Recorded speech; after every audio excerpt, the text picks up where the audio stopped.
Police જાપ્તાથી ફરાર થઈ જતા માયાવી સાધ્વી અમદાવાદ પોલીસ માટે બાહુબલી સાબિત થઈ છે। બાહુબલી 2 જોવા ગયેલી સાધ્વી પોલીસ જાપ્તાથી ફરાર થઈ જતા જવાબદાર 6 પોલીસ કર્મીઓ વિરુદ્ધ ફરિયાદ નોંધાઈ છે અને ફરજમાં બેદરકારી બદલ કર્મચારીઓ વિરુદ્ધ પગલાં લેવામાં આવ્યા છે।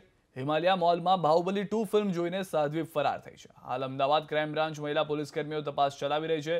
જાપ્તામાંથી ફરાર થયેલી સાધ્વીગીરી હિમાલયા મોલમાં ફિલ્મ જોવા ગઈ હતી, જ્યાં તે પોલીસને ચકમો આપીને ફરાર થઈ ગઈ। જોકે સવાલ એ ઊભો થાય છે કે મહિલા પોલીસ કર્મી સાધ્વી પાસે જ હતી તો સાધ્વી ફરાર કેવી રીતે થઈ?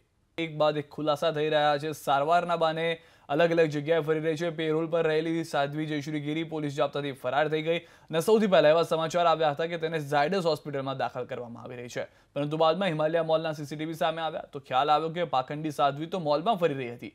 આલિશાન સફેદ કલરની વાનમાં તે એક અહીં આવે છે અને તે કારમાં બેસીને હવે પોલીસ સામે સવાલ ઊભા થઈ રહ્યા છે કે પોલીસ જાપ્તાથી ફરાર કેવી રીતે થઈ, જેને લઈને પોલીસે સાધ્વી સાથે જાપ્તામાં રહેલી મહિલા કોન્સ્ટેબલની પૂછપરછ શરૂ કરી છે। સમગ્ર તપાસ હાલ અમદાવાદ ક્રાઇમ બ્રાન્ચને સોંપવામાં આવી છે।